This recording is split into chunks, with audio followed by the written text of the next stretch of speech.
Welcome back everyone to my Let's Play of Dragon Warrior 1 for the Nintendo Entertainment System.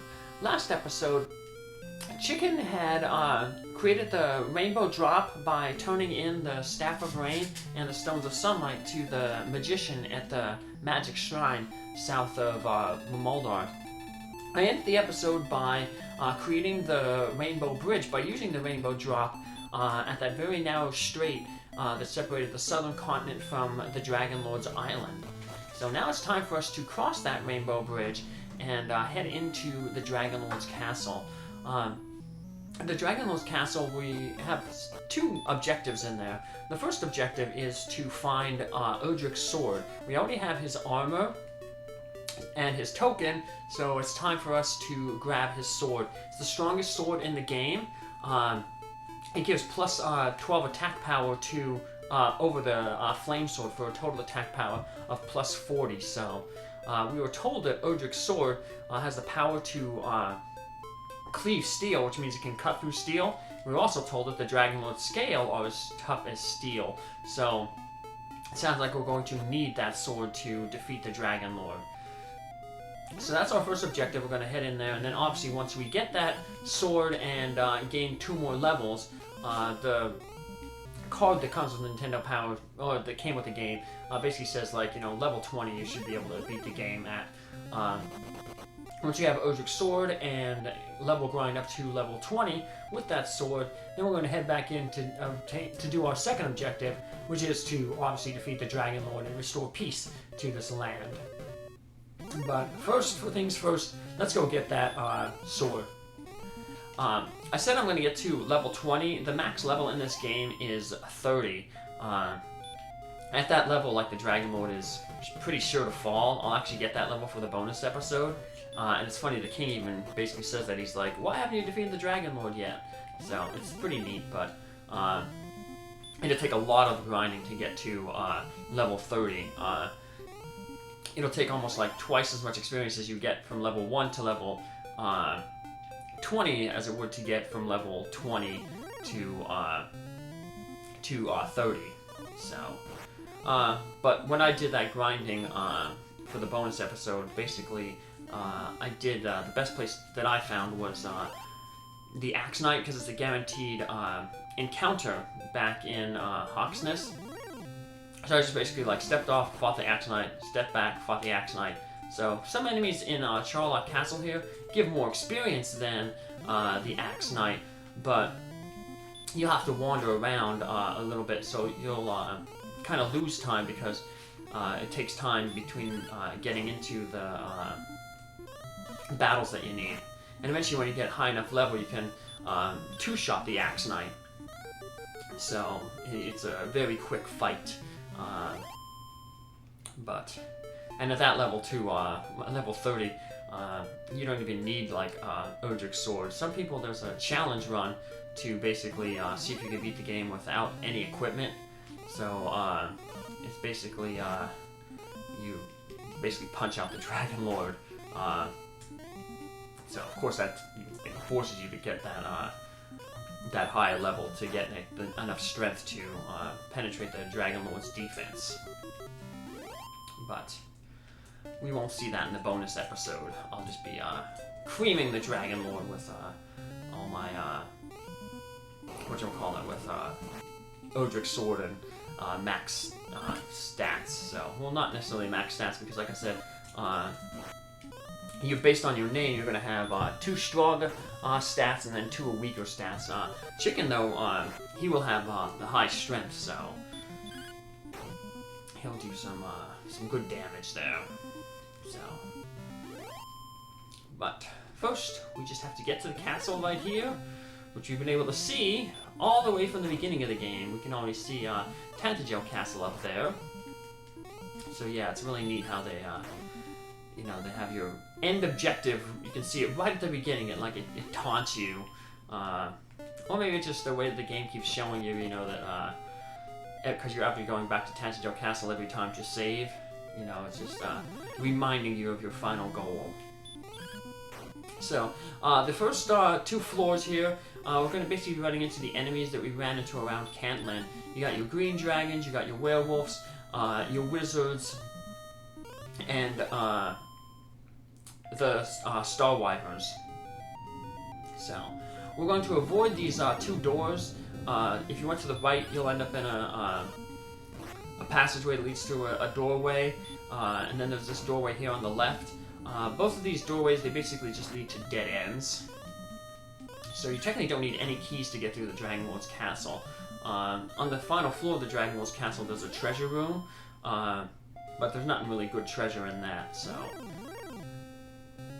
But our goal is to get to the throne room of the Dragonlord. We were told that there was like a secret passageway somewhere in the throne room when the villagers in Romuldar told us that.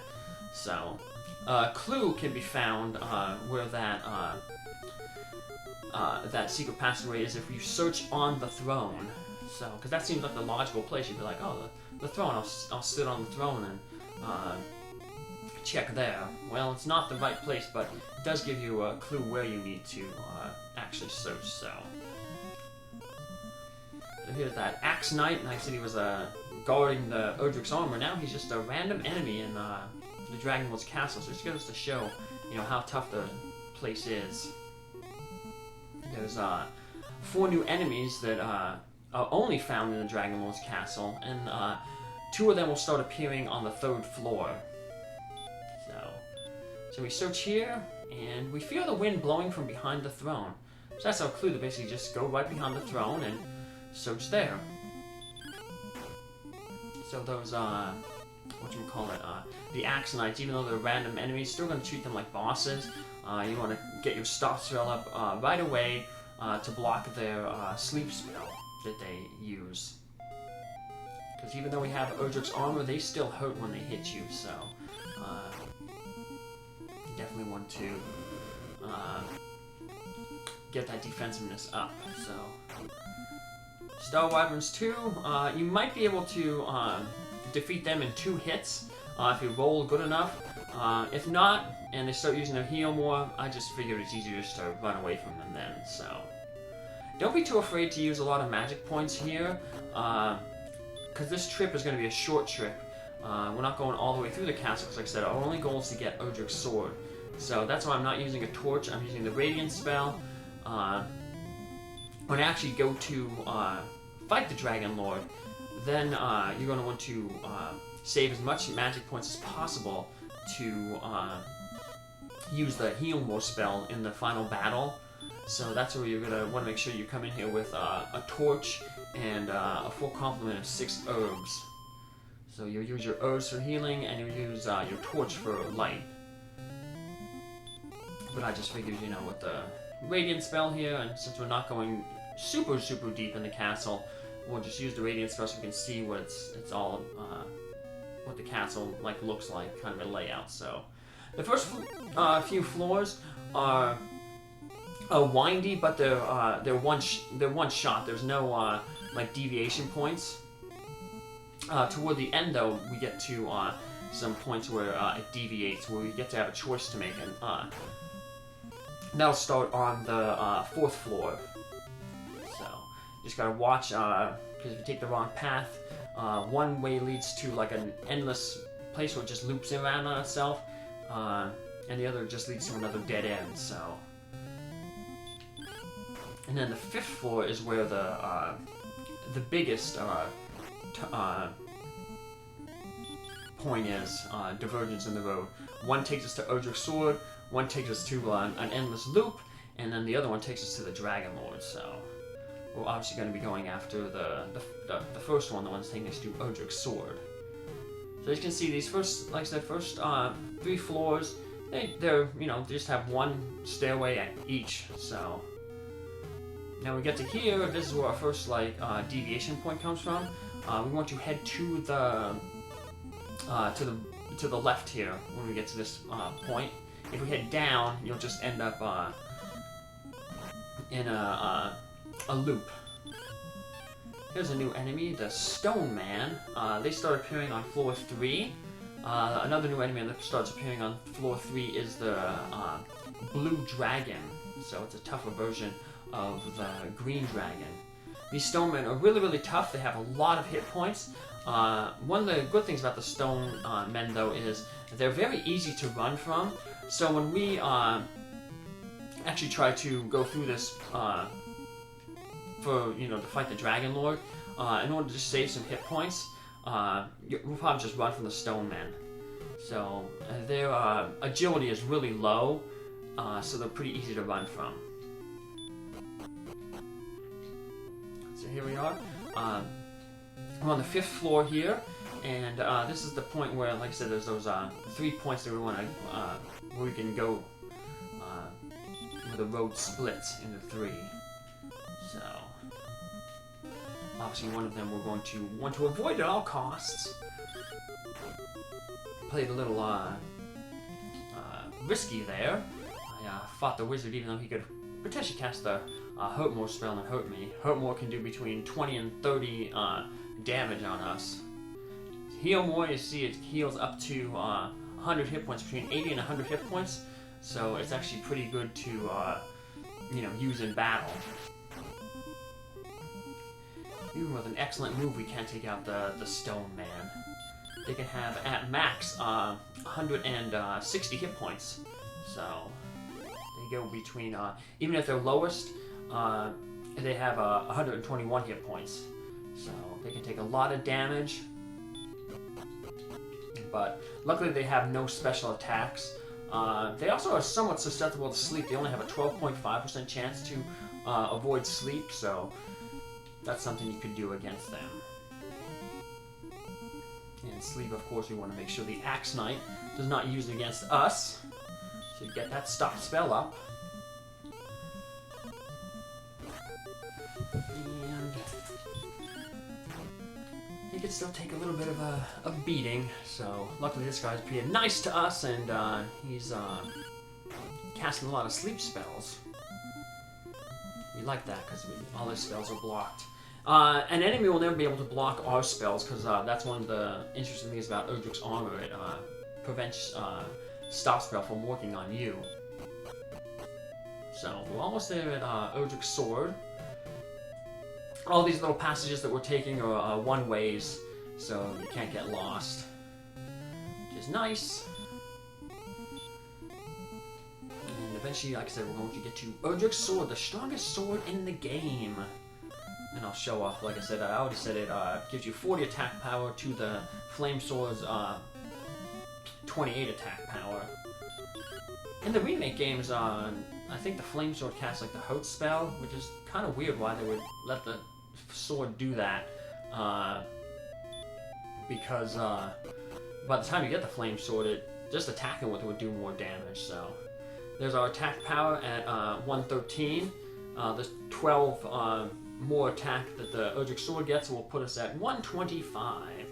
So do a little bit extra damage. Now, if I would have encountered the blue dragon, which is the other new enemy that can appear on floor 3 and below, I would have just warped out here. But I'm going to head back just so I can get that blue dragon, so I don't have to hunt him down when I start going through the castle again. On the 6th and 7th floor, the 6th, 7th, and 8th floor, which are the final floors, we can run into 2 more new enemies. The final dragon in the game, the red dragon, and then the final knight type enemy, the armored knight. But we'd like to, like I said, we want to be at least like level 19 to start fighting the armored knights, because there's a real interesting trick at 19 you can do to defeat them easier. So, and I'll go over that trick once I get to in the next episode and actually fight them. So, because we won't be going down that deep. You want to be 19 because at 19 you get the Hurt More spell, and that really helps out against those armored knights. So here's our final new enemy here, the blue dragon. Has a little bit more hit points than the red dragon. It has a 25% chance to breathe fire. We don't mind fire though, because like the hurt type spells, hurt and hurt more, Erdrick's armor reduces the fire damage by 1/3. So we've done what we came to do. Now it's to get Erdrick's sword. So now we have all the best equipment in the game, and all that is left for us to do is defeat the Dragonlord. But like I said, we don't want to go after the Dragonlord until we hit level 20. So I'm just going to save my game here, and between episodes I will grind up to level 20, and I hope to see you back here next time, where we head down to fight the Dragonlord and the other two random encounter enemies in the game. Take care, have a good one, thanks for following along. Bye!